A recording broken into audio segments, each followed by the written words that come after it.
So it's great to get some time again with you, Rajesh. It was nice meeting you recently as well. But you've recently taken over the Results CX business as CEO. But maybe it'd be good to hear a bit about your background and what led you to this role and what you're going to do next. Fantastic. Thanks, Phil. As usual, enjoyed my conversations with you. You've always been contrarian, and you've always, laid your positions out very clearly. You never take the easy path, which is what is a little bit of the streak I have, being a little contrarian. So yeah, in terms of what I've done, spent more than 15, 20 years in the business process outsourcing industry. Being a numbers guy at heart, ultimately numbers have to make sense. Everything that we do has to ultimately impact and create a value for customers, employees, shareholders. They're all part of the ecosystems, and numbers plays a very important part of that. And personally for me, been in consulting, been in corporate finance, been in investing, fund management, venture capital, done everything until I found my calling in BPO. Was actually the first employee at a company called ICICI OneSource, which became FirstSource. I used to be with ICICI Bank and then moved into ICICI OneSource as the head of strategy, became the CFO, went public, decided to become a venture capitalist with a Silicon Valley VC called Walden International, which was one of the first venture capitalists in India. Restarted their operations in India, was on the board of, Mindtree was the largest investment, was on the board of Mindtree, which subsequently got acquired by L&T Infotech, made a few investments, did all those good things. And then FirstSource got into trouble. And I was extremely passionate about the company of, what the early management team had done. So the board wanted me to come back, help turn around the business, have it restructured. So almost took a bankrupt. FirstSource was at a 55 million market cap when I was made CEO of the company. And when I left, it was closer to $1 billion. So I played my hand out in turning around the business, making sure shareholder wealth was created. Over-leveraged business, was zero debt, consistent dividend track record, and then I got bored. And I knew that the industry was ripe for disruption, and people were lazy.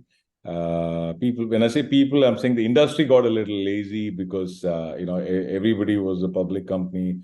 The rate of disruption was faster than the rate of growth. So how do you manage, various, stakeholders, and how do you, so there was, people were taking incremental steps where I fundamentally believe that there was the ability to drive, a paradigm shift in how we can drive the whole spectrum of customer lifecycle management across various channels. And that's when I decided to step out of FirstSource, partner with,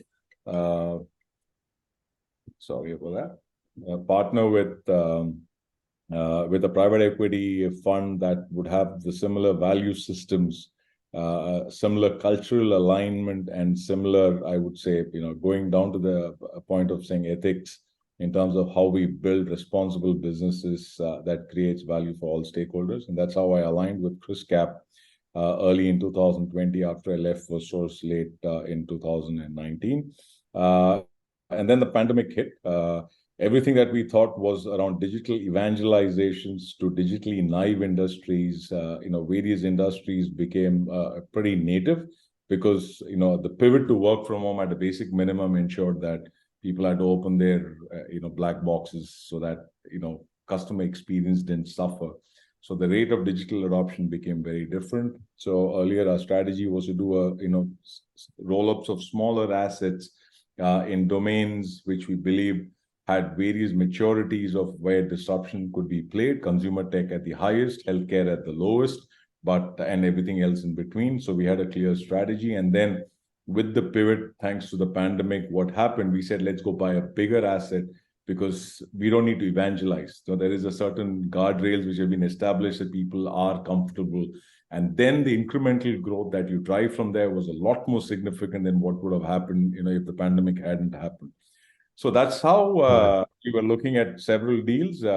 We were part of the FOMO process, but asset valuations had gone crazy, capital markets had gone crazy. It was very difficult to price assets because of all the free money and cheap money that was floating around. We were very disciplined. We walked away from many deals.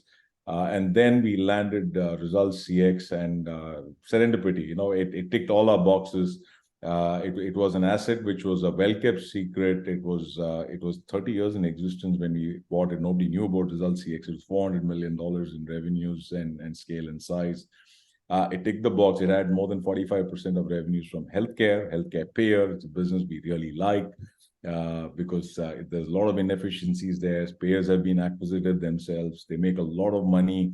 So when the customer is doing extremely well, there's a general anathema to change because things are going well. But the Affordable Care Act was getting a lot more tighter in terms of how the rules were being developed between the payers and providers.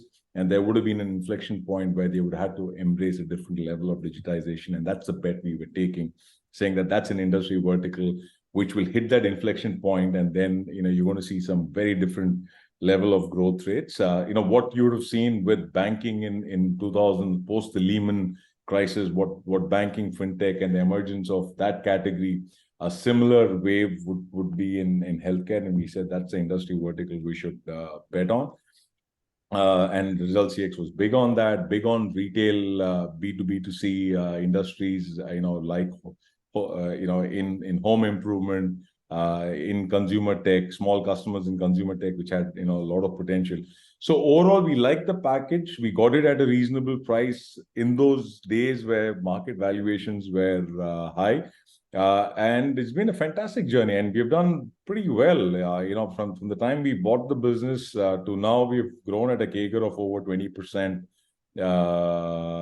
in the last 12, 18 months, and the business has done very well. This year has been a relatively tough year because all the planning that happened over the last 12, 18 months was on the back of the COVID excesses. But given what's happening to the environment this year, there have been a lot of puts and takes. There have been challenges with client spending, client expectation. They haven't figured out the front end of where their customer experience, what they need to drive, but their budgets have become a lot tighter. So and who's in between? It's the partners who are outsourced with, who are in between. So this year has been a little bit of a challenging year.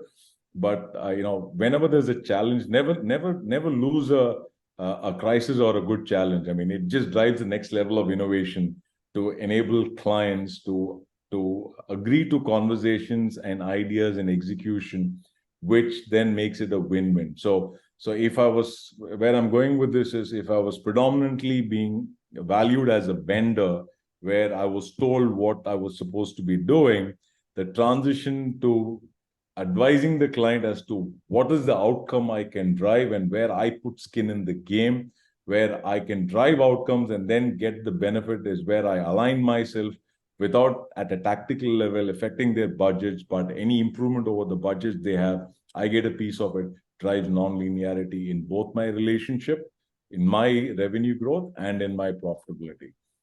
Now, how do I grow? These industries are mature. So it typically happens, it's the classical story when you have a bear chasing you. If there are three people trying to escape a bear, it depends on who's faster than the other two and gets ahead. So in mature industries, it incrementally, if you're better than the other partners who are working in that ecosystem, you get a disproportionate share of the business back on operating performance and digital sophistication. So all this has played out well for us this year. So the number of proof of concepts that are at play with industries that were anathema to embracing digital ideas, especially in the more industries like healthcare, and industries like I would say some part of regulated businesses within financial services too, because any business which is highly regulated, everybody wants to keep it within their own boundaries. But then, the cost of labor, the cost of doing business has become so expensive and so competitive. Now, some of those elements are lending themselves to a level of digitization with where you give the guard a comfort on the guardrails on how you protect their privacy, consumer data, and how you use technology to augment the productivity and drive superior experience. So all this has played out very well for us. But generative AI is the next spin on the sophistication as to what's going to happen to various industries and the impact it's going to have. I fundamentally believe it's a game changer. It's not. It's the way. I mean, as we've seen historically, when the automobiles came in, it didn't kill transport, it killed the horse carriages. And when various forms of efficient technologies in the car industry came in, there were some parts of the value chain that were category killers, and some part which had to innovate and coexist with everything else that's out there. So fundamentally, in our business, I believe that if I take a look at where there is an interaction that I don't need to predict the expectation of the person on the other side of the transaction, generative AI and AI technologies will need time for learning. But where the actions are non-live, where I can solve for it in batches, whether I'm doing, title checks, valuation, I'm doing originations, I'm doing, claims adjudication, which are not live, I think there's going to be massive disruption. If it's not already happened, it is going to happen. What GenAI can do in terms of what I'm saying, GenAI, intelligent automation, a combination of both these elements in the value chain can completely be disruptive and be category killers for some of the back office operations. But as far as the front office is concerned, I think playing in regulated industries, complex industries will take time. But again, this is a concept of ceteris paribus. If I assume that for the next 10 years, the level of complexity, the level of predictability, the level of innovation, and the level of customer sustenance remains the same, then AI becomes a lot sophisticated because there's machine learning which allows it to get better and better and better. But as customers innovate, and as there is a new segment of customers that's coming through the workforce, that's, you have the baby boomers coming up over the next 10, 15 years, you're going to see a whole bunch of guys, and you're going to see a whole bunch of 18-year-old kids coming into the workforce with very different. So you're going to have different, you're going to have you don't have homogeneity in your customer base, which requires different products. So again, the winners and the losers would be people who are agile, who adapt quickly, who understand their customers' business, and who are willing to take risk. Risk-taking has been not been par for the course in this industry, but putting skin in the game to say that I understand. I work for 30 such companies as you are. I have the benefit of creating the utility because I understand my IP creation on how I can solve your problems is much better than what you can do individually. Let me give me that access. Fundamental success is access to data. AI is hungry for data. You have to feed the Kraken. I mean, if you don't feed the Kraken data, it fails. I can come with the best AI tools and technology, but if I don't have access to that data, and wherever data is democratized, where you get it, where standards are clearly prescribed. For example, I can throw in a trial balance into GenAI and say, give me a balance sheet. It'll give me a balance sheet straight. So the question is, how do the big fours innovate? What is the next level of sophistication that happens? How do they apply? So, and then similarly with law firms, I mean, all the rules are out there. But if I get into healthcare with ICD 9, 10, I get into 50 states, I get into 4,000 regulations, and then I get into different population segments from minorities to Medicare Advantage to national plans to commercial plans. The complexity becomes very different. There's no homogeneity in that.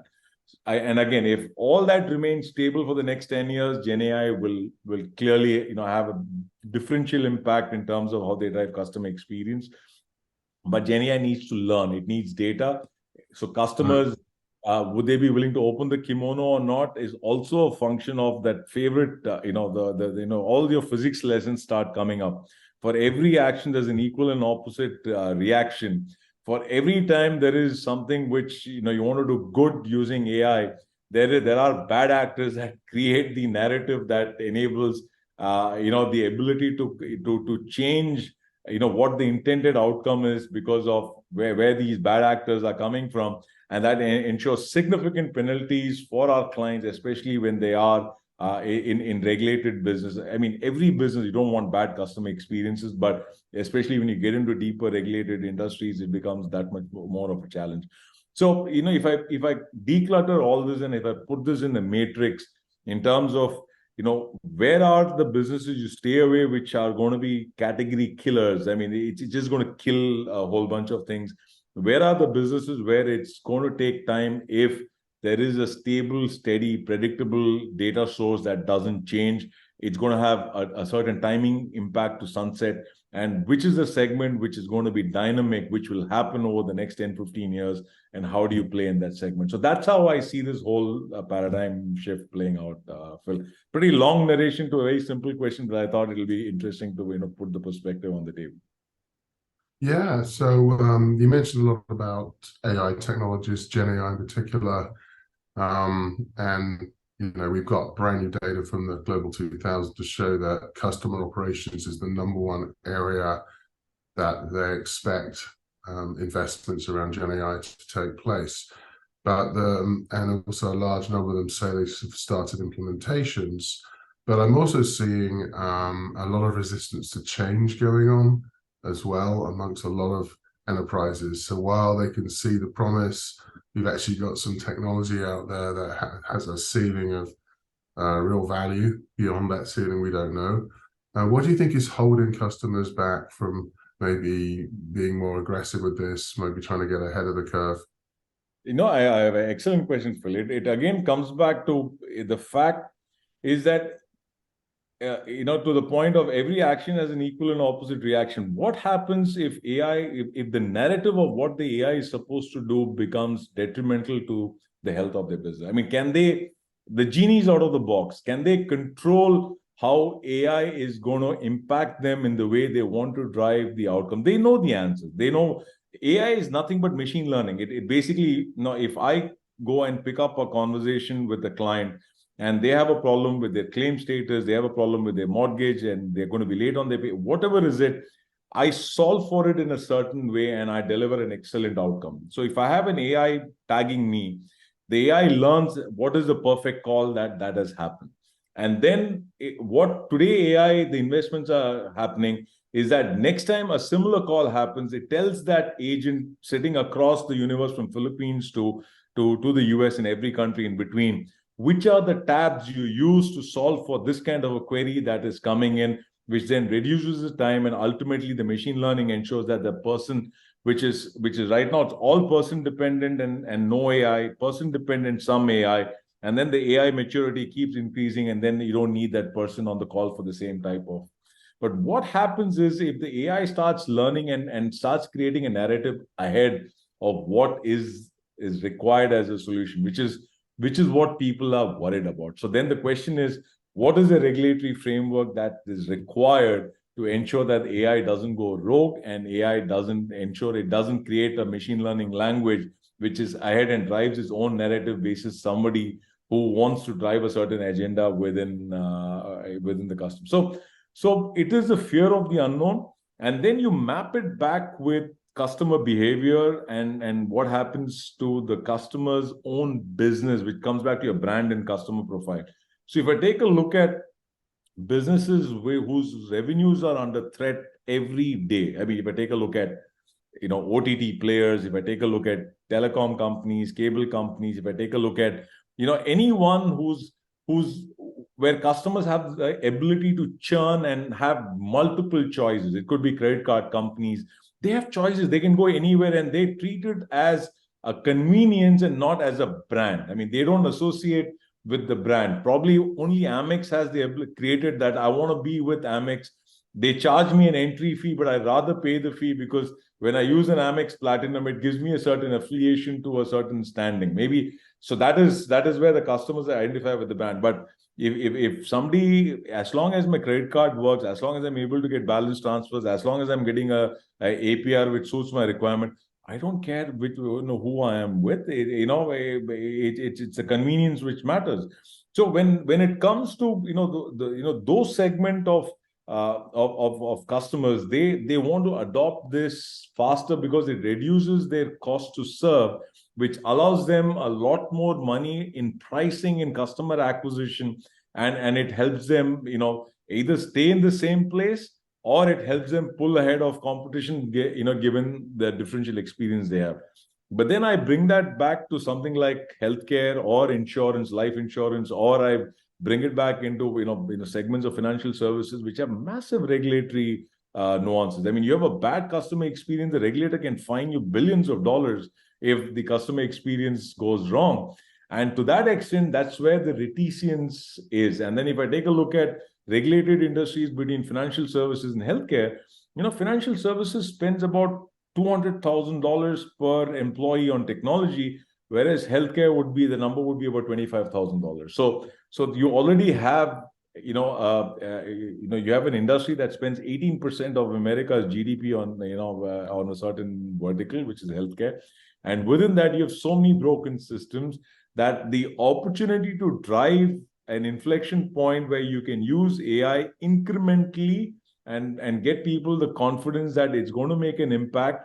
I think it's still about 10, 15 years away, but it's going to happen.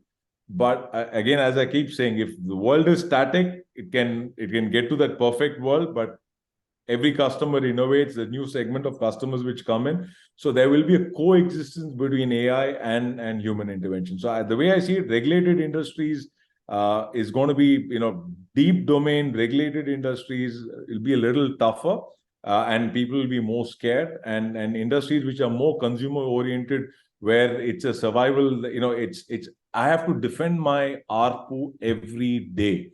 And in those industries, the adoption levels are going to be higher. Right. So what do you think the BPO industry is going to do in the next maybe 12 to 18 months to respond to this? Who do you think are going to be the winners and losers in this whole scenario?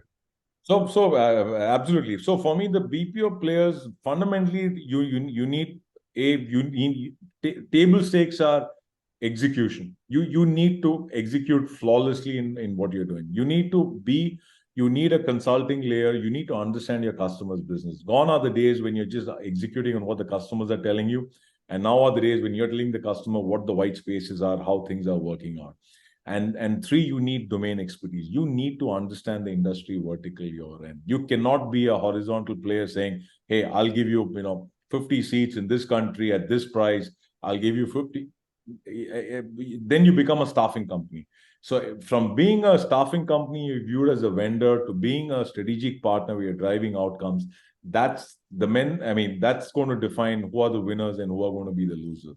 At this point in time, companies that have a differential access to their customers' data have the ability of driving superior outcomes. So anybody who's spending a lot more money on AI operations and data annotation, massive data lakes are getting created. What is AI doing? AI has to be fed data, and the data has to make sense. It has to map customer journeys across various segments. So partners that have access to a differential set of data within the customers that they work for will be able to drive a different level of change. Married that with the intent to make the investments and share the outcomes with the customers. So it's about 4 or 5 things that come together. They're going to be the winners. Right. Fantastic. And what do you where are you going to place your big bets, you think, with ResultsCX? You talked about regulatory industries, unregulated industries. Where do you see your company going in the next couple of years? Yeah, no. So I'm betting on a 2 by 2 matrix, Phil. So for me, it's financial services and healthcare. Healthcare and financial services are the 2 verticals where I can build deep domain capabilities and drive outcomes. So that is one part, and the 2 horizontals it's the whole customer experience paradigm. In terms of how do I acquire a customer to how do I collect from a customer. The whole paradigm, which is then the envelope around that paradigm, is my digital ecosystem. How do I drive everything from simple IVR management to self-help, which comes back to the question you asked in terms of customer loyalty and brand loyalty. So I see customers in 3 buckets.